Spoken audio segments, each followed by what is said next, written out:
දැන් එක දේශපාලනික චරිතත් ඉස්මතු වෙමින් එන වන්දට අල් ජසීරා එකේ කියවෙනවා රනිල් වික්‍රමසිංහ ගැන. ඉතින් ඒකට අදාළ අනුබද්ධ වෙච්ච අපරාධ රාශියක් තියෙනවා. විශේෂයෙන්ම පාස්තු ප්‍රහාරය, මහ බැංකු බැඳුම් කර වංචාව, එතනින් ගියාම බටලන්ද කොමිසම ගැන තමයි එතුමට අල් ජසීරා එකේ ප්‍රශ්න අහන්නේ. ඉතින් බටලන්ද කොමිසමේ තියෙනවා නම් රනිල් වික්‍රමසිංහ ගැන කියලා අනිවාර්යෙන් අපි මේ ආණ්ඩුව කඩිනම් කරනවා. මේ පරීක්ෂණ මේ දේශපාලන අධිකාරිය දේශපාලනයට මුවා වෙලා තමයි මේවයින් හැංගි හිටියේ.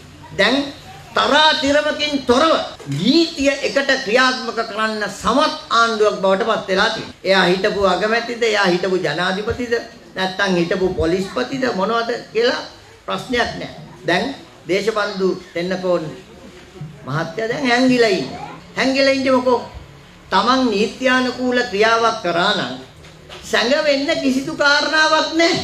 දැන් මොකද අපේ ආණ්ඩුවට එයා හිටපු පොලිස්පති කියලා එයා වරදක් කරා නම් ලොක්කෙක්ද? නෑ, අපිට එහෙම ලොක්කෙක් නෑ. දැන් හොයන්න දාලා තියෙනවා.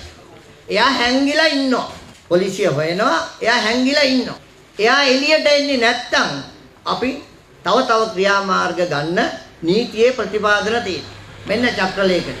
මේක තමයි එයාට එළියට එන්න බල කරන චක්‍රලේඛනය. මේ චක්‍රලේඛනය නිකුත් කරලා තියෙන්නේ 2025 1/21 වත්මන් වැඩබලන පොලිස්පතිවරයා අත්සන් කරලා තියෙන්නේ ප්‍රියන්ත වීරසූරිය. ඒකේ මොකද්ද කියන්නේ? කෙනෙක් අපරාධයක් කරලා අධිකරණය මගහැර ඉන්නවා නම්, වරෙන්තුවක් පිට ඉන්නවා නම් එයාගේ දේපල තහනමකට යන්න පුළුවන් කියලා.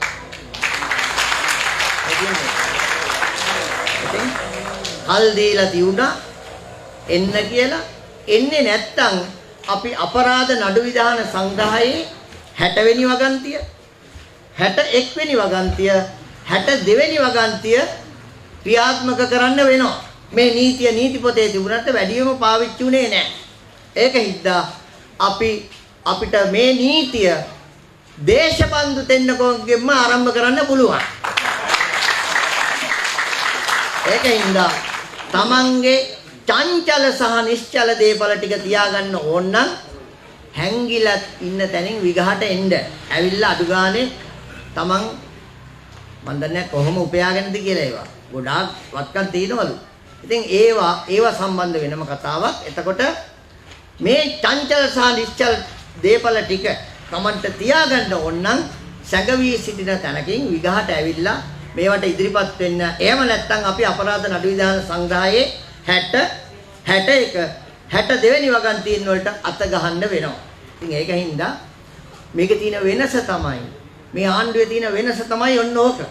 වෙනද පොලිස්පති කෙනෙක්ට මොන හරි සිද්ධියක් අනේ අතර දීලා ජනාධිපතිත් එක්ක නැත්නම් විශේෂ ඇමතිත් එක්ක අතර දීලා මොකක් හරි ගේමක් ගහනවා.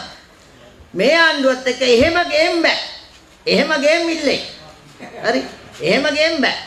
ඒක හින්දා මේක අපි ක්‍රමයක්, මේක පද්ධතියක්, මේක ක්‍රමයක් විදිහට අපි ආණ්ඩුවක් පාලනය කරන්නේ. මෙවැනි තවත් වීඩියෝ නැරඹීමට දැන්ම අපගේ YouTube නාලිකාව සබස්ක්‍රයිබ් කරන්න.